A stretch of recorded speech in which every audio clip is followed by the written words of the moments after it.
Bagaimanapun kalau mereka dibebaskan semuanya, negara harus bertanggung jawab terhadap mereka yang terpidana ini untuk mengganti kerugian material ataupun imaterial. Ganti kerugian imaterial ini teman-teman, itu yang sangat tak ternilai, itu yang tidak bisa kita prediksikan berapa harga nilai. Dimulai dari mereka ditangkap saja hingga sampai saat ini berapa kerugian yang mereka alami. Dan bisa mencapai lebih dari 100 ataupun 200 miliar. Apakah negara nanti mau? Maka dari itu saya menilai bahwa tidak tertutup kemungkinan mereka tidak akan mengabulkan. Saya berpikir begini, bahwa jangan-jangan nanti ada intervensi kepada Mahkamah Agung ini supaya mereka tidak dapat mengabulkan permohonan PK ini, agar negara tidak membiayai kerugian tersebut. Dari mana dia mengambil uang itu oleh negara? Karena banyak korupsi saat ini. Mungkin itu mendalilkan, bisa saja. Teman-teman semuanya, marilah kita simak video ini. Di mana pada peristiwa kasus pembunuhan Vina sampai saat ini juga belum ada titik terang. Bahkan 3 DPO sampai saat ini belum juga ditangkap. Dan kerja Hotman Paris belum ada suatu wujud yang seharusnya dia bergerak untuk menangkap, untuk melakukan upaya supaya 3 DPO itu ditangkap. Teman-teman, terhadap kasus Vina ini ada 6 terpidana sedang mengajukan peninjauan kembali saat ini. Dan kemarin pada hari Senin itu sudah dilakukan proses persidangan lagi dalam proses peninjauan kembali yang kedua pada hari Senin kemarin. Dan informasi yang sangat menarik yang membuat kita berpikir secara kritis bahwa dengan proses PK-nya 6 terpidana ini ada 2 kemungkinan. Hanya ada 2 kemungkinan saja, dikabulkan atau tidak dikabulkan. Teman-teman, 90% saya mengatakan ataupun saya menilai bahwa proses PK-nya 6 terpidana ini tidak dapat dikabulkan. Mengapa? Karena saya menilai bahwa jika hakim nanti masih berpendirian terhadap suatu putusan yang pertama, maka dia tidak akan bisa mengabulkan permohonan PK ini. Kemudian adanya suatu pemikiran logika bahwa ketika mereka mengabulkan PK-nya ini, mau tidak mau semua terpidana akan diberikan rehabilitas atau mereka menuntut ganti kerugian rehabilitas, baik kerugian imaterial maupun kerugian material. Berdasarkan Kitab Undang-Undang Hukum Acara Pidana, adanya tuntutan ganti kerugian material yang dialami oleh terpidana yang tidak sebagaimana yang tidak seharusnya mereka menjadi terpidana.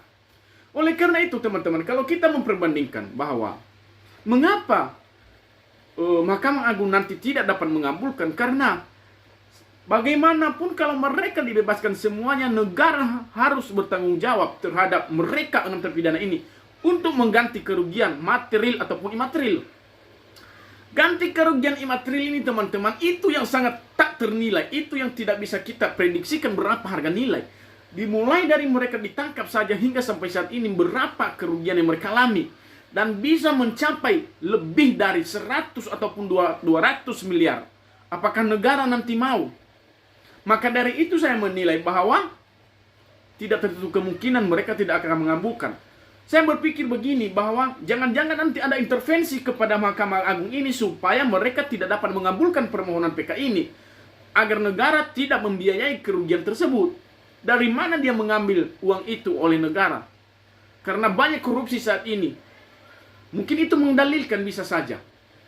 Tetapi kalau kita melihat dari prinsip keadilan, prinsip kemanusiaan, negara tidak akan memikirkan misalkan hal-hal seperti itu. Tetapi kalau kita menilai bahwa bagaimana sekarang negara sudah terombang-ambing tentang hak asasi manusia yang tidak berkeadilan saat ini, bisa kita memprediksikan bahkan negara jangan-jangan nanti ada seseorang utusan dari siapa untuk mengintervensi Mahkamah Agung supaya tidak dikabulkan. Itu pertama. Kemudian dikabulkan. Dikabulkan dalam hal ini, kalau secara hukum harusnya dikabulkan. Mengapa? Karena para terpidana ini mereka telah mempunyai novum-novum terbaru, di mana secara aturan bahwa persyaratan untuk mengajukan permohonan peninjauan kembali harus adanya bukti terbaru yang berbeda dari bukti sebelumnya. Artinya bahwa bukti ini juga bukan hanya berdasarkan sebagai barang bukti, sebagai alat bukti saja, tetapi sebagai juga keterangan saksi yang akan nanti dijadikan sebagai alat bukti. Di mana para saksi yang sebelumnya terhadap terkhusus dua orang, yang dimana saksi Dede dan juga Akbar, yang telah mencabut keterangan mereka yang sebelumnya pada tahapan proses persidangan mereka hanya menjadi saksi dalam BAP, tetapi mereka tidak dihadirkan. Dan itu sudah jelas bahwa persidangan pada tahap pertama pada saat itu cacat hukum dan juga terjadinya kekosongan hukum. Dan seharusnya tidak ada lagi pertimbangan Mahkamah Agung, tidak ada lagi alasan Mahkamah Agung untuk menolak PK ini sebenarnya, atau untuk tidak mengabulkan PK ini sebenarnya. Harus dikabulkan. Kemudian, ini sejarah dalam dunia, dalam Indonesia, Republik Indonesia saat ini, di mana menurut saya sejak saya lahir bahwa dengan adanya proses PK baru sejarah saat ini dihadirkan 39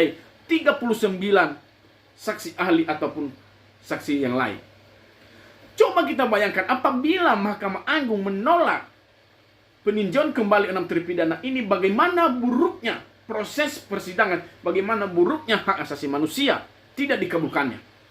Sudah jelas mereka mempunyai bukti, dimulai dari bukti yang pertama, data ekstraksi vina yang ditemukan baru ini, sedangkan pada proses sebelumnya data ekstraksi vina ini ada di BAP tetapi tidak dibuka pada proses persidangan. Kemudian bagaimana keterangan-keterangan saksi, baik keterangan saksi yang memberatkan ataupun keterangan saksi yang meringankan, ataupun keterangan-keterangan yang mengenal tentang perilaku Vina dan Eki, sekarang bermunculan. Pada tahap pertama mereka tidak menggunakan itu, dan harusnya itu dapat.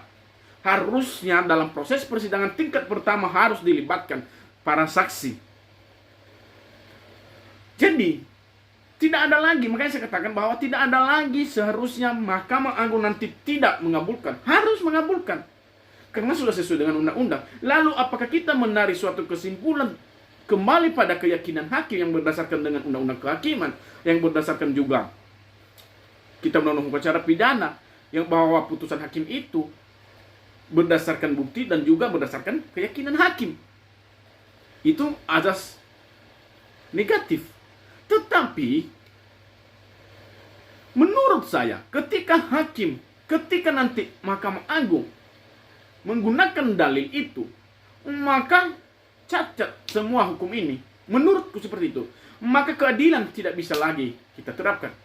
Saya khawatir takutnya nanti Mahkamah Agung akan ada intervensi. Saya takutnya nanti akan ada kontrak di dalamnya, sehingga putusannya tidak dapat dikabulkan. Sedangkan kalau alat bukti sudah cukup sangat jelas, dan bahkan para saksi itu sudah sangat kuat dan sangat jelas, tidak ada lagi yang didalilkan. Bahkan walaupun nanti itu mereka menolak, pertimbangannya apa? Saya kurang tahu pertimbangannya apa. Saya menilai pertimbangannya nanti mungkin akan dibuat-buat saja, akan dimunculkan secara tidak nyata, akan dimunculkan secara tidak manusiawi menurutku. Karena hal ini, bahwa jangan nanti seperti hakim yang di Surabaya.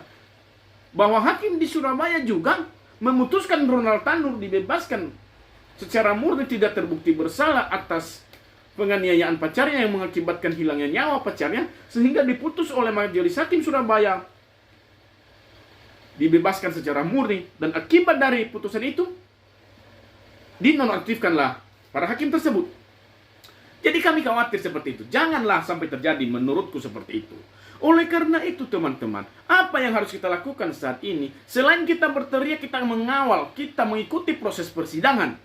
Walaupun kita tidak bisa hadir secara langsung dalam prosesnya saat itu, di tempat pengadilan diadili saat ini, kita hanya bisa berkuar di sini. Kita hanya bisa memberikan semangat kepada 6 terpidana.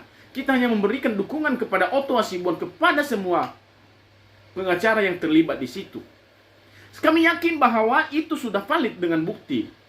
Tetapi yang kami sayangkan nanti, jika ada intervensi oleh oknum-oknum tertentu, terutama pada penilaian kami terhadap ganti tuntutan kerugian nanti, apabila nanti mereka ini akan dibebaskan, pasti mereka mengklaim ataupun pasti mereka menuntut rehabilitas, ganti kerugian, baik imaterial maupun secara material.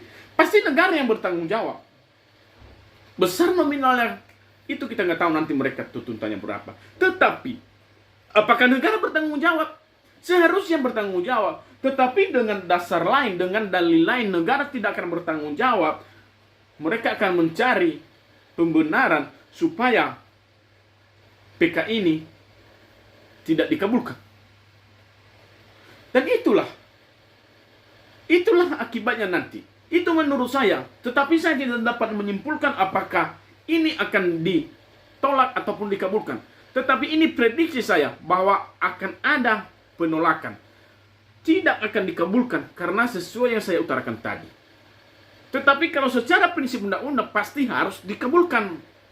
Dan itulah pertimbangan saya menurutku. Saya nggak tahu bagaimana menurut teman-teman. Seperti apakah penilaian kalian. Dan saya memikirkan sesuatu itu berdasarkan analisis dan juga berdasarkan pengetahuan saya saja. Karena saya menilai kejadian-kejadian fenomena pada hak kehakiman dan sering terjadi. Terakhir pada Hakim Surabaya. Jadi janganlah sampai seperti itu nantinya. Kita berharap bahwa 6 terpidana akan digelar secara transparan tanpa ada intervensi bagi siapapun. Kami meminta kepada Majelis Hakim Mahkamah Agung supaya memberikan keadilan kepada seluruh 6 terpidana ini. Ataupun jika memang keyakinan Hakim Mahkamah Agung menarik suatu kesimpulan, setidaknya sebagian mereka dibebaskan. Karena tidak mungkin semuanya mereka dituntut, pada dasarnya mereka dituntut seumur hidup yang sama rata pidananya. Dan itu harusnya menjadi pertimbangan hakim. Salah satunya adalah pertimbangan tuntutan yang sama semuanya. Karena mereka tidak sama mempunyai peran. Karena mereka tidak sama melakukan pembunuhan berencana, tetapi hukumannya sejajar dan sama adalah seumur hidup. Oleh karena itu, harusnya Mahkamah Agung dapat membuat suatu putusan untuk mengabulkan PK 6 terpidana ataupun mengabulkan sebagian PK terpidana. Dan kami menginginkan bahwa keadilan Republik Indonesia ini salah satunya yang menegakkan keadilan adalah Mahkamah Agung. Oleh karena itu, jalan satu-satunya Mahkamah Agung adalah berikanlah kami keadilan terhadap 6 terpidana ini supaya ini menjadi contoh bagi mafia-mafia, bagi orang-orang yang suka mempelenteri hukum, yang suka menzolimi hak asasi orang. Itu aja yang bisa saya sampaikan teman-teman. Silakan komen. Kembali lagi saya katakan bahwa share videonya, like, dan berikan komentar Anda. Terima kasih. Salam berjumpa. Salam keadilan.